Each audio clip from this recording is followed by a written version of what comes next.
Of course she wasn't going to go on Joe Rogan. She has already been exposed. She was already exposed. Had she had gone on there, it would have been like a complete nail in the coffin on her, because she know good and well people would have eaten her alive over this. But she didn't want to talk about marijuana legalization, so I thought was hilarious. Why? Like, that's so, because of her prosecuting record, and, you know, she put a lot of people in jail for weed.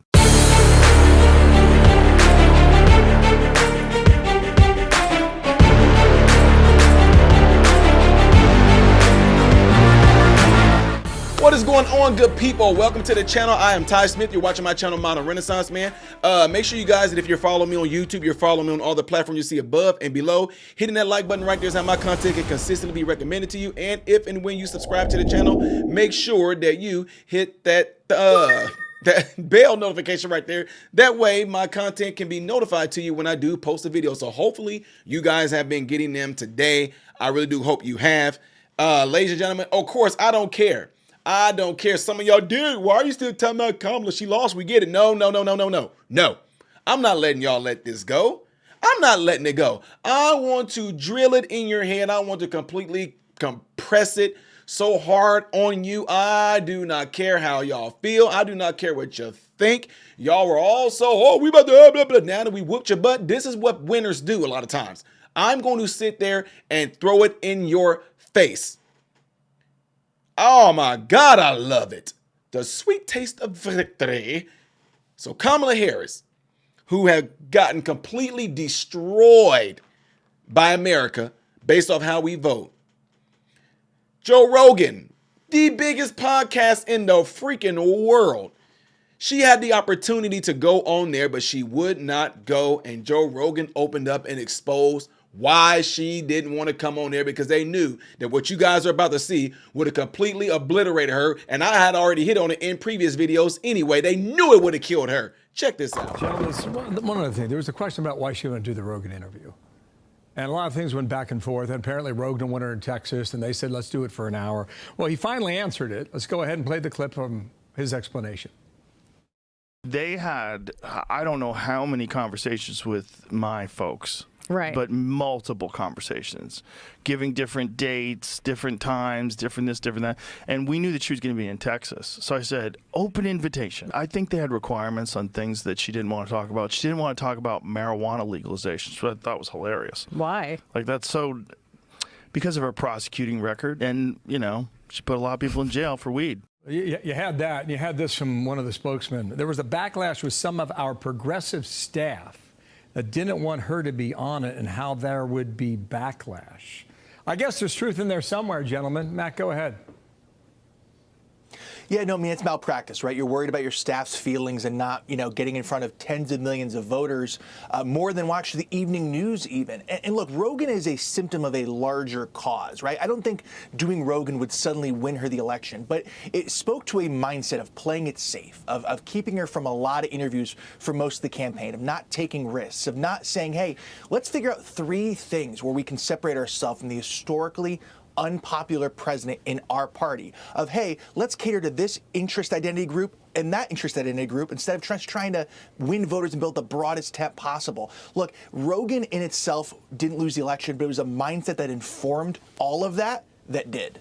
My feeling, Philippe, is that anytime you put conditions on an interview, it's probably either not going to happen or it's not going to go well.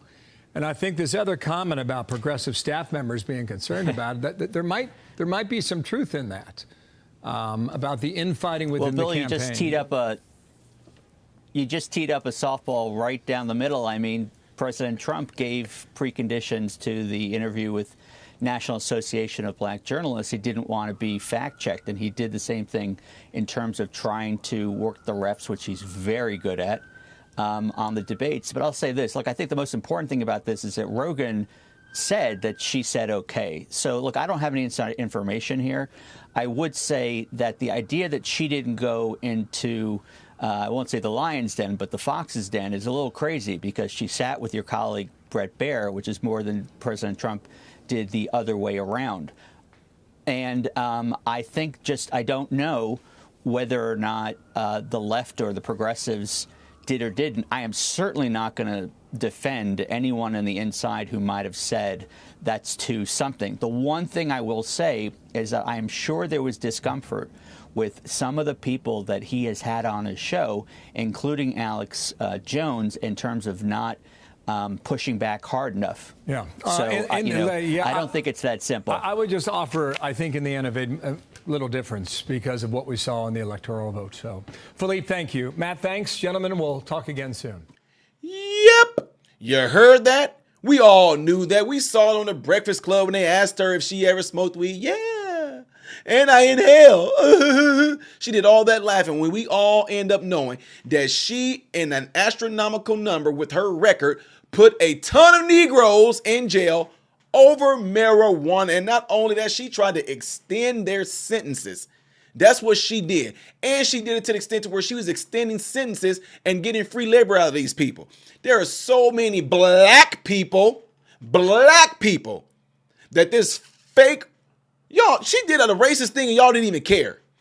She literally tried to put on blackface. Y'all don't have nothing to say about that woman from NAACP who was the president, who was a white woman, but y'all, because she said she was black and she had some, what's the word I'm looking for? She had this thing about her that if she looked like she was mixed, and if you mixed, people consider you to be black with the one drop rule, everybody went in on it. Everybody was cool with her being the president of the NAACP, and this woman wasn't even black at all, not an ounce of blackness in her.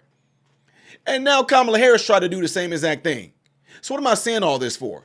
This so-called black woman literally put a ton of you Negroes in prison, in jail, over nonviolent marijuana charges and wanted to extend your stay in there. And yet at the same time, she knew about the atrocities black folks face.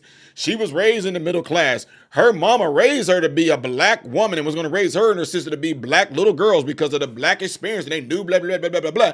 Yet, if she knew the struggle, knew what black people went through, knew exactly what was going on, the number one group of people you were putting behind bars and prosecuting them hard were black people. So she know that if she would have went on Joe Rogan's show, guys, they know that all those ears and eyes that would have been tuning in, she would have got completely eaten alive. And she already lost in embarrassing, she lost in embarrassing fashion.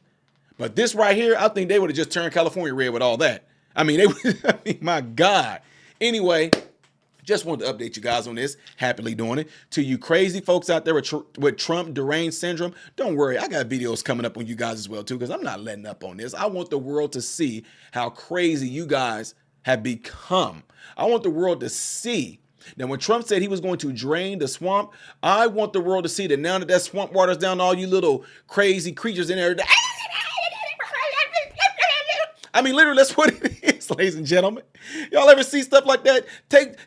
Drain a pond with the fish in there. You're going to see a whole bunch of flip-flopping and all. That's exactly what they're doing. The swamp has been drained deeper than what he drained it before. Now you can see all them little swamp creatures just coming out. Love it. If you want to see the next video that I'm going to do, but first, hit that cloud. See that cloud right there? Make sure you guys are doing what that cloud is saying right there. Yeah, I'm about to get in on them, folks. Don't worry, it's coming. The next video that I will be doing in chronological order will be up here. Things that I do as a variety on this channel will be here. I am Ty Smith, Model Renaissance Man, hoping and praying that every last one of you have food, shelter, and clothing. And most of all, I pray every last one of you guys are in great health, mentally, physically, emotionally, spiritually. God bless you all through Jesus.